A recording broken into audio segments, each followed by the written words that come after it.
அடுத்ததாக இயக்குனர் கௌதமன் உங்கள் கேள்விகளுக்கு பதிலளிப்பார்.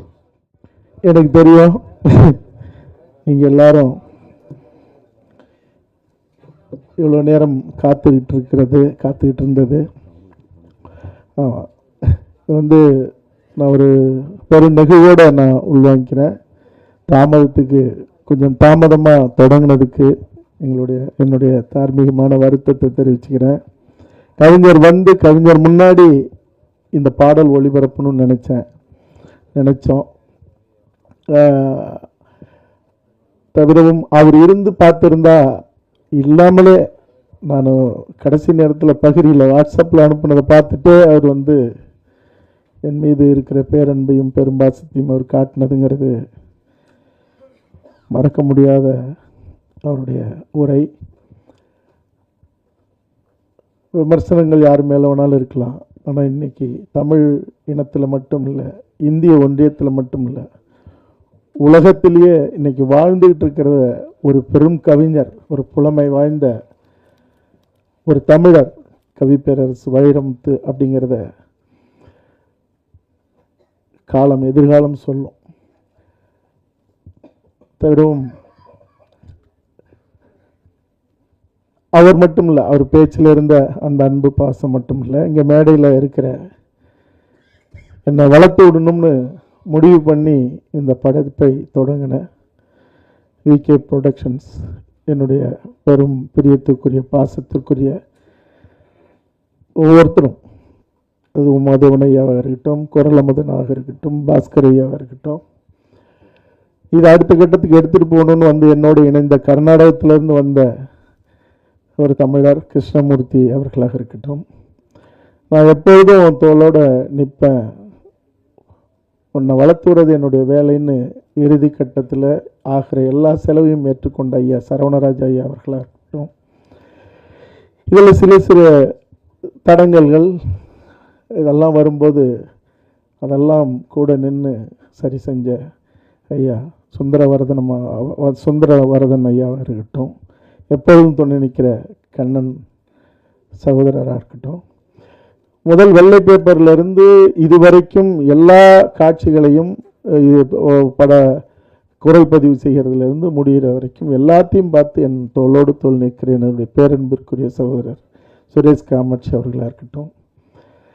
பல நேரத்தில் எனக்கும் அவருக்கும் பெரும் வாக்குவாதம் வரும். ஆனால் உள்ளுக்குள்ளே ஒரு பேரன்பை சுமந்து எப்பொழுதும் என்னோட தூரத்தில் இருந்தாலும் ஒரு என்ன இப்படி போ இப்படி செய் அப்படின்னு சொல்கிற தங்கர் பச்சான் அவர்களாக இருக்கட்டும், இப்படி எல்லாருமே மேடையில் இருக்கிற என்னோட எல்லா படைப்புகளிலும் துணை நிற்கிற தன்னுடைய நெருப்பு தெரிக்கிற வசனங்களை நான் என்ன நினைக்கிறேனோ நான் ஒன்று சொல்லுவேன், சொல்லாமலும் இருப்பேன், சொல்லாதது திரும்ப எனக்கு ஞாபகம் வரும், இந்த வசனம் இப்படி இருந்தால் இருக்குன்னு பேப்பரில் வரும்போது அது அப்படியே இருக்கும், இதே வார்த்தையை நான் போடணும்னு நினச்சேன் அப்படின்னு நான் சொல்லுவேன் கூப்பிட்டு. அப்படி எல்லா நேரத்திலும் ஒரு நெருப்பு சிற்பத்தை போல தன்னுடைய வசனங்களால் என் கூடவே இருக்கிற என்னுடைய தம்பி பாலமுரளிவர்மனாக இருக்கட்டும், இப்படி எல்லாருமே இந்த அன்புன்றது இவர்கள் மட்டும் இல்லை. நான் ஒரு பேச்சுக்கு சொல்லலை, எதிரில் உட்கார்ந்துருக்கிற ஒரு என்னுடைய ஊடக தோழமைகள் சகோதரர்கள், உங்களுக்கும் நான் அது என்ன வார்த்தை சொல்கிறதுன்னு எனக்கு தெரியல, நீங்களும் அந்த பேரன்பை எல்லா நேரத்திலையும் செலுத்திக்கிட்டு இருக்கீங்க. என்னை பார்க்கும்போது, நான் படைப்பு செய்யாத போது, போராட்ட களத்தில் இருக்கும்போது அது முடிச்சுட்டு இங்கே ஒரு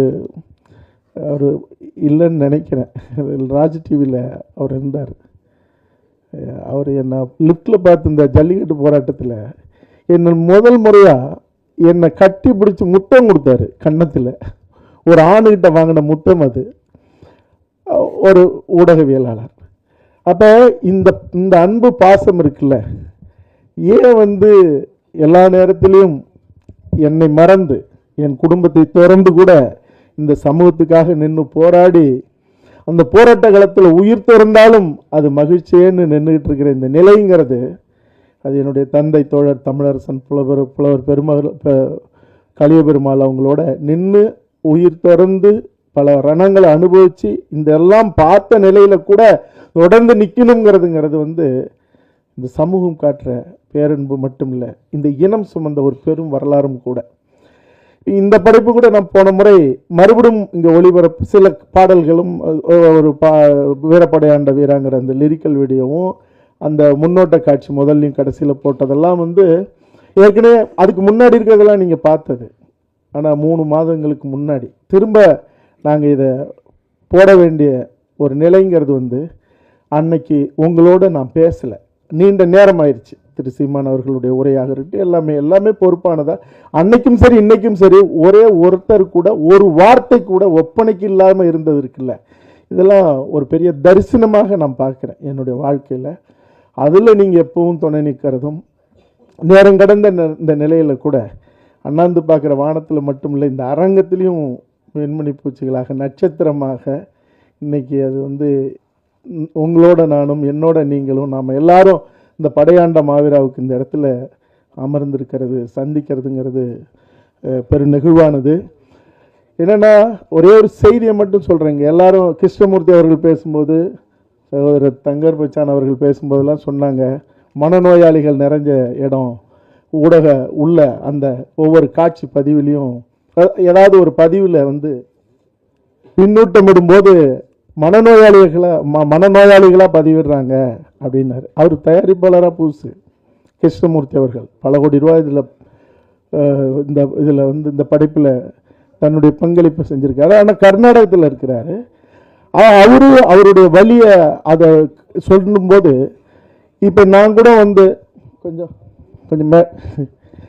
அமைதியாக இருங்க, தப்பா எடுத்துக்கணும். பின்னாடி இருக்கிற சகோதரர் அவங்க அதாவது வழக்கமாக போராட்ட களத்தில் என்னை பார்க்கும்போது அது வந்து ஒரு இயல்பான ஒரு நிலை தான். அந்த களத்தில் நான் நிற்கும்போது நீங்கள் பார்த்துருப்பீங்க, ஒரு பெரும் தகிப்பாக இருப்பேன். ஆனால் வேறு எந்த இடத்துலையும் நான் அப்படி இருக்கிறது இல்லை. ஆனால் அந்த தகிப்பான மனநிலையும் பெரும் கோபத்தையும் இந்த படைப்பை நான் செய்யும்போது என் மேலே கரைப்படுத்தின, காயப்படுத்தின, பதிவு செய்யப்பட்ட வார்த்தைகளும் வாக்கியங்களும் அந்த இயல்புலேருந்து நான் மாறுறதுக்கு கற்றுக்கிட்டேன். இல்லாட்டி போனால் இப்போ கூட அதற்குரிய மனிதர்கள் யாருன்னு எனக்கு தெரியாதில்லை. அவனை மனிதன்னே சொல்ல முடியாது, மிருகத்துக்கு ஈடானவர்கள் தான் சொல்லணும்.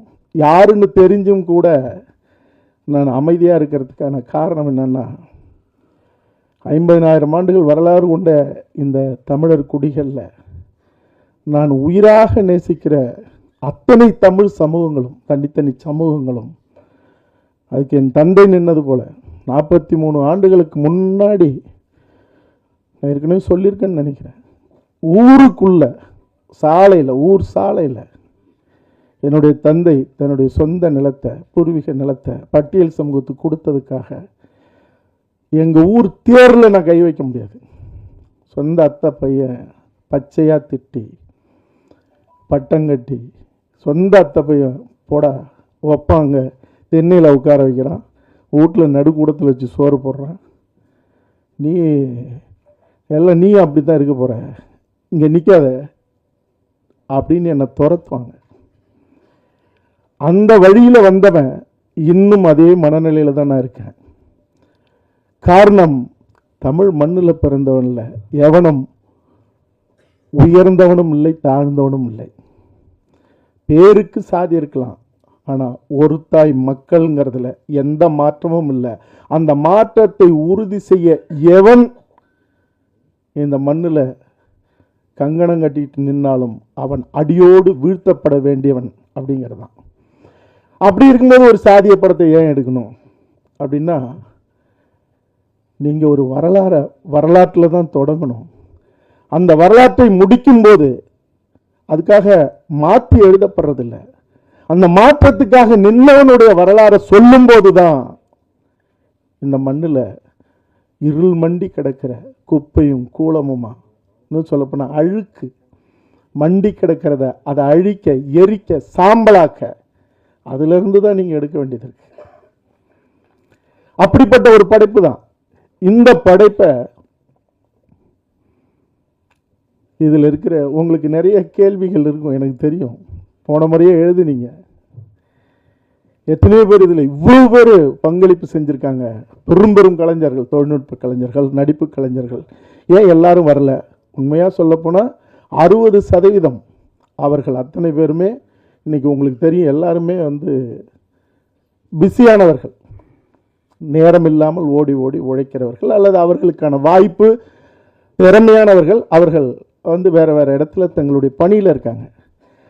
ஆனால் கலந்துக்கவே முடியாத அளவுக்கு ஒரு ஈனத்தனமான வேலையை எழுத்து மூலமாகவும், இன்னும் சொல்லப்போனால் கொஞ்சம் கூட கூச்ச நாச்சம் இல்லாத சில கலைஞர்களை அழைச்சி சாதி வெறி பிடிச்ச இந்த படைப்பில் சாதி வெறியோடு இயங்குகிற அவன் மட்டும்தான், அவன் இந்த மாதிரி ஆட்கள் தான் சாதியோடு இயங்குறான். அனிதா வீட்டில் போராடி என் மேலே மட்டும்தான் வழக்கு. அதிகாலை 6:30 மணிக்கு இன்னும் பிடிவாரண்டு போட்டு செந்துறையில் போய் நான் நின்னேன். இப்போவும் வழக்கு. அதே பட்டியல் சமூகத்தோடைய காந்தாரி அம்மன் அந்த சிலையை வைக்கிறதுக்கு, அடிக்கல் நாட்டுறதுக்கு அதற்குரியவர்கள் யாரும் போகல. அதற்குரியவர் இல்லாதவர்களும் பெயர் போட்டு அவர்களும் போக தயங்கின நிலையில் தூத்துக்குடிக்கு நான் போகும்போது ஏற்கனவே சொல்லியிருக்கேன், அதிகாலை 6:30 மணிக்கு தூத்துக்குடியில் கைது செய்யப்பட்டு நான் என் தமிழர் குடிக்காக நான் பட்டியல் சமூகத்துக்காக போன போது. ஆக நீங்கள் தேவருக்கு இன்னும் ஏற்கனவே உங்களுக்கு தெரியும், எல்லா இடத்துலையும் நின்று இருக்கேன். ஆனால் என்ன சாதி வெறியனா கட்டமைக்கிறது மட்டும் இல்லை, இந்த படைப்பை வீழ்த்தணுங்கிறதுக்காக அது என்ன அது இது என்ன படைப்புங்கிறது ஒரு குழந்தை. நீங்கள் எங்கேயாவது ஒரு இடத்துல என்ன நீங்கள் கூர்மையாக சில நேரங்களில் பார்த்துருக்கலாம். எந்த சமூகத்தையாவது நான் காயப்படுத்திருக்கேனா? எந்த இனத்தையாவது நான் காயப்படுத்திருக்கேனா? எந்த தமிழ் சாதியை அசிங்கப்படுத்துறதுக்காக நான் நின்று இருக்கேனா? ஆனால் இந்த வேலையை ஏன் இவ்வளவு கங்கணம் கட்டிக்கிட்டு எதுக்கு? இந்த அருவருப்பை எதுக்கு செய்யணும்? இதற்கு நான் ரொம்ப என் மேலே, என் மண்ணை, என் பகுதி மண்ணை சார்ந்த ஒரு தலைவர். என் தந்தையும் அவர் தந்தையும் ஒன்றா படித்தவங்க. எனக்கும் அவருக்கும் நல்ல நட்பு மட்டும் இல்லை, புரிதல் மட்டும் இல்லை, ஒரு பெரிய ஒரு அற்புதமான எங்களுக்குள்ள ஒரு நட்பு உறவு. அவர் கூட இருக்கிற ஒரு ஆள் அல்பத்தனமாக ஒரு வேலையை நீங்கள் நேரில் பேசுறது, ஃபோன் போட்டு பேசுறது, நீங்கள் அதில் எல்லாத்தையும் விட்டு எழுத சொல்கிறது. பெரும் பெரும் கலைஞர்கள் நடுராத்திரிலெல்லாம் எனக்கு ஸ்க்ரீன்ஷாட் எடுத்து என்னங்க ட்விட்டர்லையும் ஃபேஸ்புக்லையும் இப்படியெல்லாமா அவங்க தாய் தந்தை மூதாதையர்கள்லாம் எடுத்து, என்னடா நீங்கள் என்னடா மனுஷனுங்க? ஒரு குழந்தை என்ன தொண்டையில் பிறந்த குழந்தைய தொண்டையில் கால் கட்டவரில் வச்சு அழுத்தி அது கீச்சு கீச்சுன்னு கத்தி உயிர் மூச்சு விடுறத ரசிக்கிற இந்த மனநிலைங்கிறது என்ன? நீ எல்லாம் என்ன நீங்கள் செய்ய போறீங்க? ஆக இது திரைப்படத்துறையில் இல்லை, மனித குலத்தில் இருக்கக்கூடாது. ஆக இந்த ஈனத்தனமான வேலையெல்லாம் என் படையாண்ட மாவீராவுக்கு மட்டும் இல்லை, எதுலையுமே இருக்கக்கூடாது. ஆனால் எல்லாரும் சொன்னது போல எதையும் அறம் கொண்ட எதையும் இந்த மண்ணில் வீழ்த்த முடியாது. சில காலம் மறைக்கலாம், அது மறுபடியும் எழுந்து வரும் கீழடி போல. செம்மணி புதைக்குழி 20 வருஷத்துக்கு முன்னாடி கொன்று ஆயிரக்கணக்கான பேரை புதைச்ச இடத்துல இன்னைக்கு சிங்களவனே ஆய்வு பண்ணி தினம் தோண்டி எடுத்துக்கிட்டு இருக்கான். என் தாய்க்கும் தாய் மொழிக்கும் சமமான என்னுடைய தமிழீழ தேசிய தலைவன் பிரபாகரன் அறமாக ஆண்ட அந்த மண்ணில் நடந்த அந்த கொடூரமே இன்னைக்கு அவர்களுக்கு எதிராக வெளியே வந்துகிட்டு இருக்கு. படைப்பை போய் வீழ்த்த நினைக்கிறதுங்கிறதெல்லாம் ரொம்ப அருவருப்பானது. ஆனாலும் இந்த படைப்புக்காக துணை நின்ற இவர்களை நான் என்னன்னு சொல்றது? நான் முன்னாடி சொன்னது போல எனக்கு எதுவுமே இல்லை. தோழர் தமிழரசன் வரலாறு எடுக்கணும், மேதகு பிரபாகரன் வரலாறு எடுக்கணும். இந்த வரலாறுகள்லாம் எடுத்துட்டு நான் சுகமாக சாயறதுக்கு இல்லை, சரியறதுக்கு இல்லை, சரிஞ்சு கிடக்கிற இந்த தமிழினத்தை தலை நிமிர்த்த மீண்டும் ஒரு புதிய வரலாற்றை படைக்க, இந்த இனத்தின் எதிரிகளை தலைகுனிய வைக்கிறதுக்கு மட்டும் இல்லை, இனி என் இனத்துக்கான எதிரிகள் எவனோ இனி தலை தூக்கக்கூடாதுன்னு நிமிரும் போதே வெட்டி சாட்சி இந்த மண்ணோட மண்ணை புதைக்கிறதுக்காக, அதுக்காக தான் இந்த படைப்புகள்லாம். கவி பேரரசர் அவர்கள் சொன்னாங்க, அந்த வாபா வீரா மாவீரா அந்த பாடலை பார்க்க நெருப்பு பொறி பறக்குச்சு அப்படின்னு. படமும் அப்படிதான். இந்த படைப்பு, நான் இந்த படைப்பில் இருந்த டப்பிங் கலைஞர்களுக்கு ஒரு 35 பேர் அவங்க அந்த குரல் கொடுத்துக்கிட்டே வந்தவங்க கிளைமேக்ஸை மட்டும் ஏங்க எங்களுக்கு கொஞ்சம் நல்லபடியாக தான் காட்டுங்களேங்கன்னு 2 சீனை பார்த்துட்டு சரி இவங்க கிளைமேக்ஸ் பார்க்கட்டுமேன்னு நான் போட்டு விட்டேன். நீங்கள் படமாக பார்க்கும்போது அந்த இறுதிக்கட்ட காட்சி வரும். அதுதான் அந்த சைந்தவி அவர்கள் பாடின அந்த பாடல், வைரமுத்து அவர்களுடைய அந்த வரிகளும், ஜிவி பிரகாஷோடைய அந்த உயிர் சுமந்த அந்த மெட்டும், சைந்தவி அவங்களுடைய குரலும். நீங்கள் கண்ணுள்ள எவரும், அவன் மொழி வேறையாக இருக்கலாம், சாதி வேறையாக இருக்கலாம், இனம் வேறையாக இருக்கலாம், எதுவாக வேணாலும் இருக்கலாம், அவன் கண்ணீர், அவன் கதறி விம்மி, அவன் கண்ணீர் கன்னத்தில் வழிஞ்சு நெஞ்சில் இருக்கிற அந்த சட்டையை, இதயத்தை நினைக்கும். அது என்ன, ஒரு அறம் சுமந்த ஒருத்தனுடைய வரலாறுங்கிறது அது இடைவெளி இல்லாத ஒரு பெரும் நெருக்கத்தை மட்டும் இல்லை, ஒரு தாக்கத்தை உருவாக்குங்கிறத அந்த டப்பிங் கலைஞர்கள் பார்த்துட்டு ஒரு 10-15 நிமிஷம் கட்டி பிடிச்சி என்னை அழுதுகிட்டே இருந்தாங்க.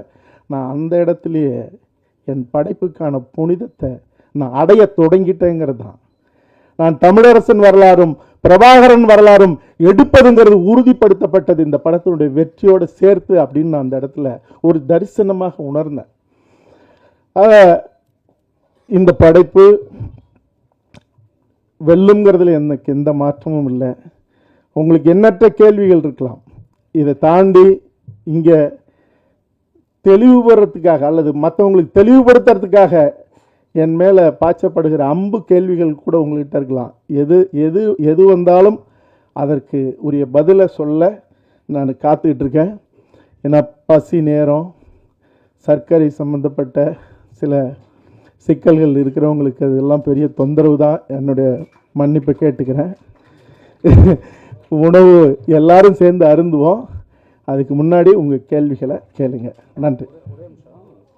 நான் மறந்துட்டேங்க கௌதம், அப்படி மறந்துட்டேன். என்னென்னா நான் ஒரு திரைக்கதை எழுதிக்கிட்டு இருக்கேன். அதில் நான் வெளியில் இருந்துட்டேன். இந்த படம் எனக்கு பார்க்க முடியாமல் போயிட்டுது.